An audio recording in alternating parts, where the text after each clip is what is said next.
Thank you for tuning in. This video forms part of the concept stage of the Business Life Stages series, brought to you by Constructum Online Learning. In the Business Life Stages series, I look at the development of a business from concept to exit stage. At each stage of the development of the business, I look at the main outcomes you must achieve, the particular business aspects you need to address, and the specific skills you need to develop. In this presentation, I'm going to be talking to you about accounting terms, the double accounting principles, T accounts, and financial statements. Let's start by talking about why should you care about bookkeeping and accounting.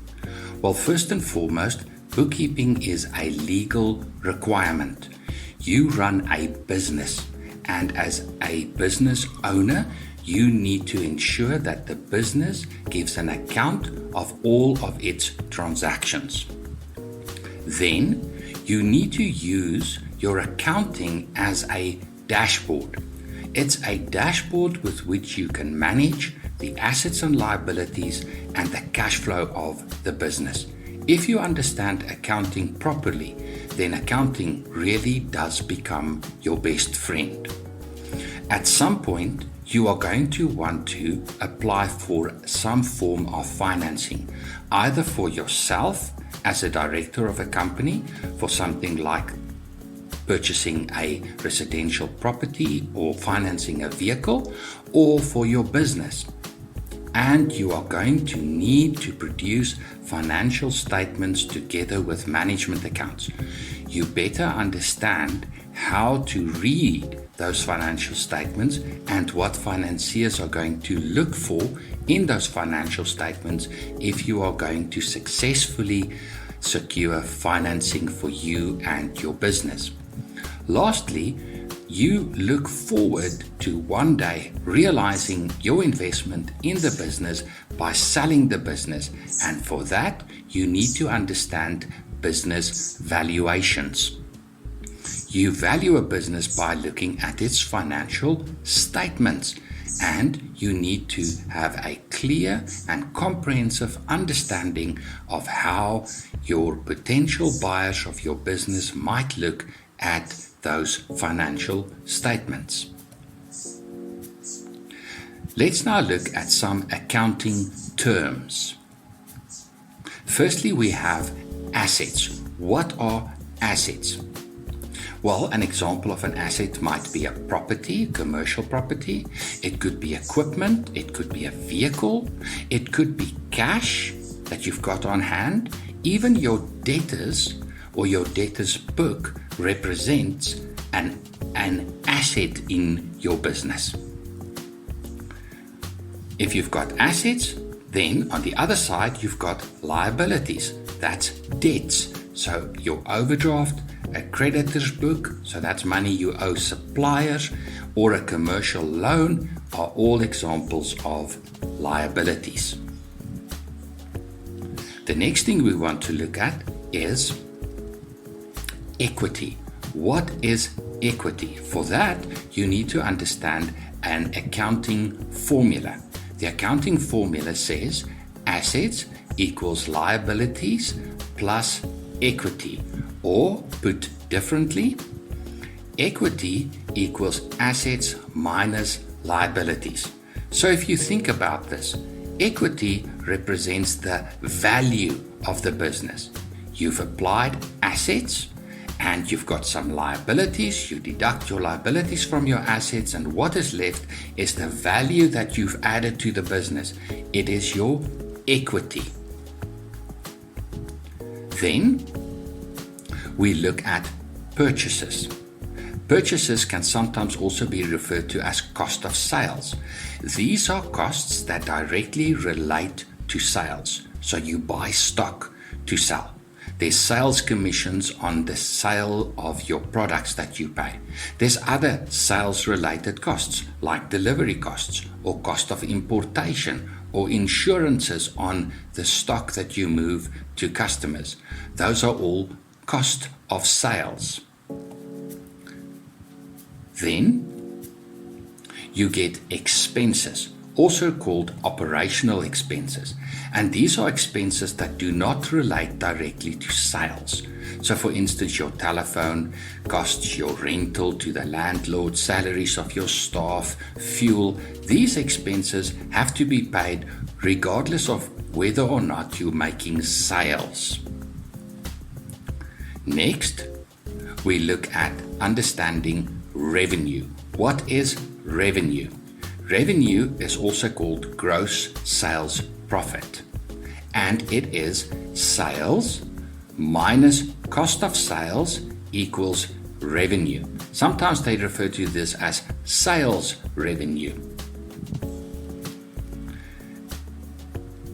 Then you need to understand what we mean by sales. Sometimes people use the word sales and revenue interchangeably. But if you think about sales, sales is the cash that you get in from making sales. Later on, when you think about managing your cash flow, you need to make a distinction between sales, as in you've made a transaction, a sale, and the actual cash that comes into your business. Because sometimes you'd be making sales on payment terms and only receive the actual money later on. Then we look at solvency. Solvency is one of three important financial ratios that look at the financial well-being of your business. To understand solvency, you go back to assets and liabilities. Solvency is the relationship between assets and liabilities. If, for instance, you've got R1 million worth of assets and 500,000 rands worth of liabilities, then the solvency ratio is 2:1. You need to have a solvency ratio of more than 1 for the business to be regarded as a going concern. A business with less assets than liabilities is insolvent. Next, we look at liquidity. Liquidity is all about cash. It is about the cash you've got on hand or any other asset that can be converted into cash quickly, easily, over the short term. So that could be a short-term investment, your debtors book, that's people owing you money, or stock that you've got on hand that you are aiming at selling. Then we've got profitability. This is the return on investment or equity.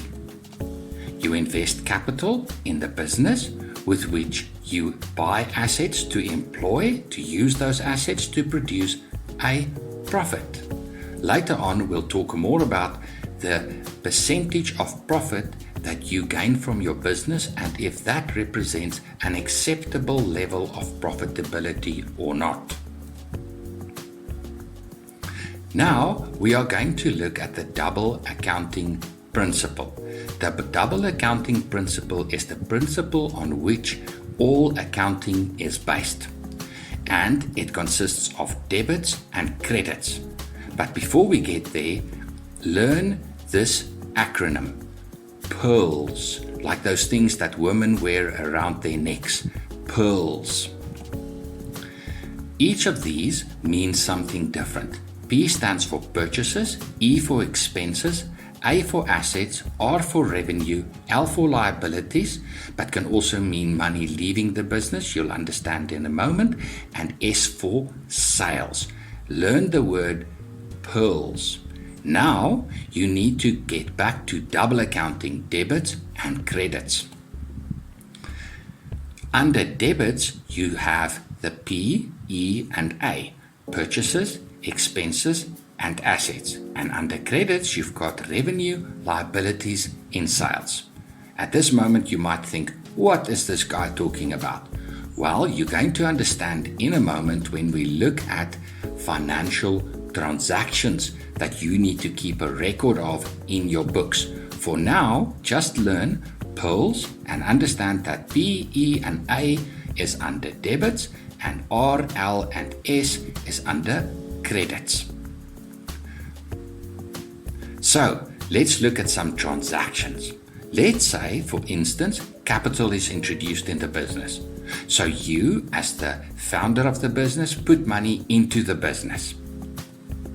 Money comes in, that money is an A for asset. It's cash. It's an asset that comes in the business. Do you see that falls under debits?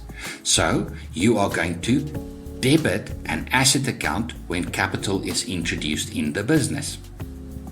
That usually goes into your business bank account.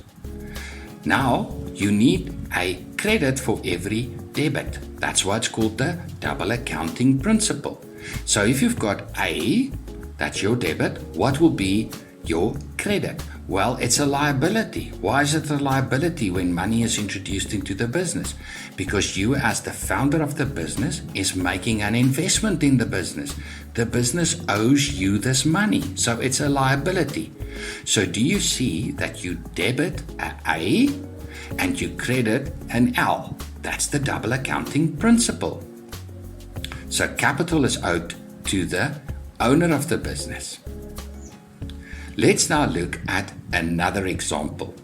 Let's say you make a sale and the customer pays cash into your bank account. So cash is an asset. Asset comes into your business. If it's an asset, then you're going to debit an asset account. That's the business bank account is debited. What will be credited? Well, sale come into the business and you've got an S for a sale. Right? So you're going to credit the sales account. So debit the business bank account, an A, credit the sales account, an S. Let's look at another example. An insurance premium paid. So you have to pay insurance for your business, for instance. What is that? Well, it's an E, it's an expense. So it falls under the debit side, do you see? So you're going to debit an insurance expense account, and now you need to credit an account. Money is leaving the business. L stands for liability or leaving. So you're going to credit a what account? The business bank account, because the money is leaving the business bank account. Let's look at one last example, a commercial loan. So you go to financiers and they give you money. They give you a loan. So what comes into the business? An asset comes into the business bank account. So you're going to debit the business bank account. What are you going to credit? It is a liability because you owe the money to the financier. So you're going to credit a commercial loan account. So do you see that if you understand pools and you understand what falls under debits, PEA, and what falls under credits, RLS, then you understand with each transaction what account you are going to debit and which account you are going to credit. Now we get to T accounts. What you now need to do is you need to keep a track record of all those transactions, because just having those transactions in a sort of a tabular form doesn't really tell you much about what's going on in the business. A T account has a debit side and a credit side. So if we look at those transactions that we did earlier, let's say we look at the business bank account. In the business bank account, we debited capital introduced, sale into the bank account, and a commercial loan. And we credited an insurance premium paid out of the business bank account. So do you see that in your T accounts, you are going to have a reflection of what debits and credits you did within your journal? That's really what the previous slide was, your journal. So now what you do is you add all your debits and all of your credits. And with a business bank account, we hope that your debits are going to be more than your credits. And you're going to add all of your debits up and all of your credits up, and then you're going to get a closing total. So if your debits are more than your credits, then it's going to be on the debit side, right? So debits minus credits, hopefully that produces a positive amount on the debit side. What do you then do with that closing total? You're going to use that closing total in your financial statements at the end of the month or the year that you want to produce the financial statements. So your financial statements consist of a profit and loss statement and a balance sheet. There's one other that I'm not addressing in this presentation, and that is your cash flow statement. For now, let's just look at these two. So again, pearls, but now you're going to break up pearls in a slightly different way. Okay, because PERS is all going to go to the profit and loss statement, and A and L to the balance sheet. It's really easy to remember this because the balance sheet is only going to have assets and liabilities, okay, and everything else goes to the profit and loss statement. So let's just quickly refresh ourselves. What do these mean? So under profit and loss statement, you're going to have purchases, expenses, revenue, and sales. Under the balance sheet, you're going to have assets and liabilities. So let's look at these in a little bit more detail. This is the format of a profit and loss statement. Sales, money coming into the business from sales, minus purchases, also called cost of sales, equals revenue, also called gross profit, minus expenses or operational costs, equals profit or loss. So if I've made 10 rands worth of sales and I bought 6 rands worth of stock, then my revenue or gross profit is 4 rand minus my expenses, and that is going to then be my profit. Okay. For you to understand this a little bit more, you need to look at sales, purchases, and expenses, and you'll realize from those that the closing balances on your T accounts is where you get those numbers from. So if you go back to your sales account, your T account for sales, the closing balance will be 10 rand. The closing balance on your purchases will be 6 rand, and the closing balance on your expenses will be 2 rand. That is where you're going to get those figures from. That is your T accounts. Next, we look at our balance sheet. So again, assets minus liabilities. And we remember this formula, assets equals liabilities plus equity. So look at it a little bit differently. Equity equals assets minus liabilities. So under assets, I'm going to have my current and non-current assets. So current assets are assets that can be converted into cash within 12 months. That could be examples of that, could be your cash or your debtors book or stock, and non-current assets would be things like equipment or a commercial property. Liabilities, again, also are divided between current liabilities. That's liabilities that you have to settle within the next 12 months. So that could be an overdraft, a short-term loan, or your creditors book. Non-current assets, liabilities, would be something like a commercial loan that you pay off over a period longer than 12 months. Assets minus liabilities then equals equity. And there you've got a balance sheet, as simple as that. If you understand these basic principles, then you understand the basics of accounting, of bookkeeping. I hope that this has helped you to understand bookkeeping a little bit better.